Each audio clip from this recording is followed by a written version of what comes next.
ओम गंग गणपतिये नमः। नमस्कार। आज हम आपको तिल संकष्टी व्रत या सकट चौथ व्रत के बारे में बताएंगे। यह व्रत परिवार के कल्याण, पति की सुरक्षा, सौभाग्य की प्राप्ति, पुत्र और संतान की रक्षा के लिए किया जाता है। विशेषतः यह व्रत पुत्रवती महिलाएं रखती हैं। जैसा कि हम जानते हैं कि हिंदू कैलेंडर के अनुसार हर महीने 2 बार चौथ तिथि आती है, एक कृष्ण पक्ष में और एक शुक्ल पक्ष में। कृष्ण पक्ष की चौथ को हम संकष्टी चौथ कहते हैं और शुक्ल पक्ष की चौथ को हम विनायकी चौथ कहते हैं। तिल संकष्टी व्रत माघ मास की कृष्ण पक्ष की चौथ तिथि को आता है। चौथ श्री गणेश जी की तिथि मानी जाती है। तिल संकष्टी व्रत के दिन भी विद्या, बुद्धि और सौभाग्य के प्रदायक श्री गणेश जी की पूजा की जाती है। तो आइए हम देखें कि किस तरह से इस पूजा को करना चाहिए। इस व्रत के दिन व्रती या व्रत रखने वाली स्त्री पूरा दिन उपवास रखती है। जल और फलाहार लिया जा सकता है। सायंकाल 6:30 बजे और 7 बजे के करीब आप अपने घर में किसी भी स्वच्छ स्थान पर सफाई कर गोबर से लीप लीजिए या गंगा जल छिड़क कर उस स्थान को शुद्ध कर लीजिए। फिर इस स्थान पर आटे से एक चौक या रंगोली बना दीजिए। इस रंगोली पर आपको एक पटा, पीढ़ा या वुडन प्लैंक जिसे हम कहेंगे उसे रखना है। इस पीढ़े या पटे पर आपको एक स्वच्छ कपड़ा बिछाना है। इस कपड़े के ऊपर आपको श्री गणेश की मूर्ति या चित्र या यंत्र या कोई भी गणेश जी से संबंधित सिंबल रखना है। ध्यान रहे गणेश जी का मुख दक्षिण की ओर ना हो।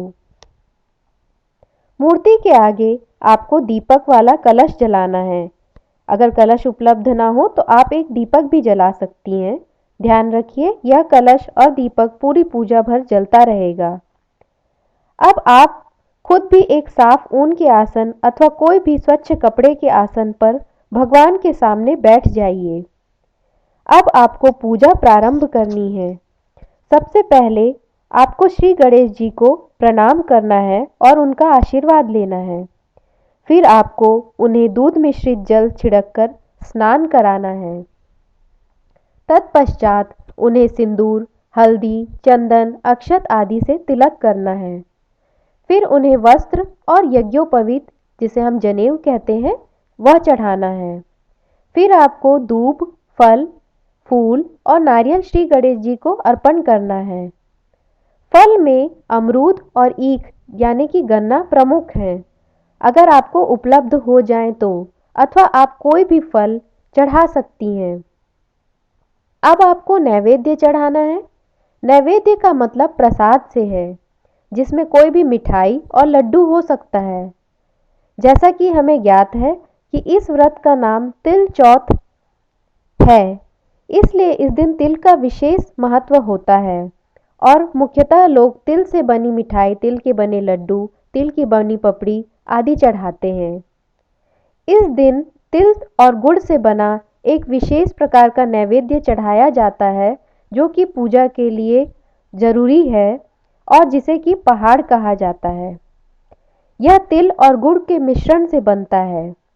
यह इस तरह से बनता है कि तिल को हल्का सा भूनकर गुड़ के चूरे के साथ मिला दीजिए और इस तिल और गुड़ के चूरन को एक प्लेट में पहाड़ की आकृति में जमा दीजिए और प्लेट सहित श्री गणेश जी को चूड़ा या पहाड़ चढ़ा दीजिए। अब आप घर, पति, पुत्र, संतान की मंगल कामना श्री गणेश जी से करें। पहाड़ की आकृति बहुत बड़ी होने की भी ज़रूरत नहीं है। आप एक मीडियम साइज़ के बोल में गुड़ और तिल मिलाकर मीडियम साइज़ का छोटा सा पहाड़ बना सकती हैं। तत्पश्चात हाथ में अक्षत मतलब हल्दी और चावल के दाने लेकर कथा सुननी है। यह कथा आप खुद भी पढ़ सकती हैं, घर का कोई सदस्य भी आपके लिए पढ़ सकता है, या फिर आप हमारे तिल चौथ व्रत कथा के वीडियो से सुन सकती हैं। कथा सुनने के बाद अक्षत भगवान पर अर्पण कर देना है। इसके बाद आपको श्री गणेश जी की आरती, जैसे कि जय गणेश देवा, आपको करनी है।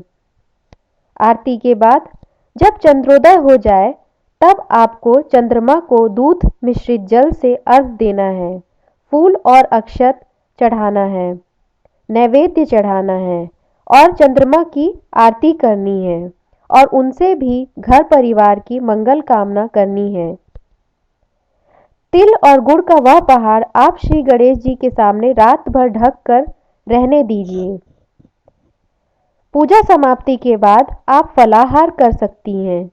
कुछ लोग बिना प्याज लहसुन और नमक का सादा भोजन भी करते हैं, तो यह आपके ऊपर है, जैसा आपके घर की परंपरा हो या जैसा आपसे संभव हो सके आप कर सकती हैं।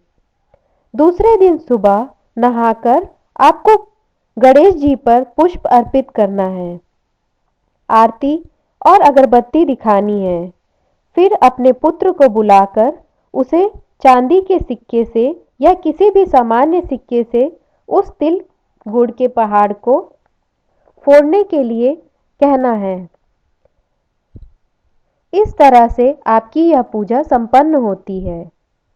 यहाँ हम एक मुख्य बात बताना चाहते हैं।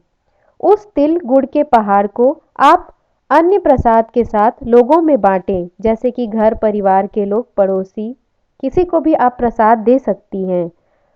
पर जिसने वह पहाड़ चढ़ाया है, जैसे कि आपने अगर यह पहाड़ चढ़ाया है, तो वह स्त्री उस पहाड़ को नहीं खाएगी।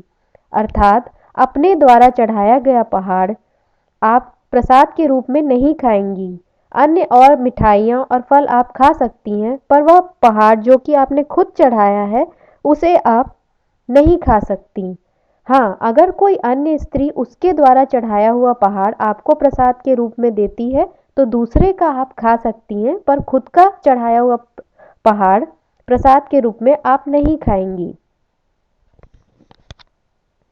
इस तरह विधिवत पूजा करने से श्री गणेश जी प्रसन्न होते हैं और आपकी मनोकामनाएं पूर्ण करते हैं।